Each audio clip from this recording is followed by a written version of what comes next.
Hi guys, welcome back to our channel Finance for Beginners. Today in this video I'm going to show you how to change color of your candle in MetaTrader 4. To do so, follow some simple steps with me. First of all, open your MetaTrader 4 application, then this type of interface will appear in your screen once you have logged into your account. From there, choose the chart of which you want to change candle color of, then view it in full screen.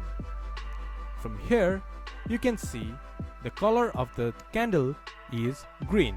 Just right click into the chart, then you can see properties on the bottom, or just press F8. Then this type of interface will appear in your screen. From here, you can change your candle color. Once you have changed your candle color, click to OK.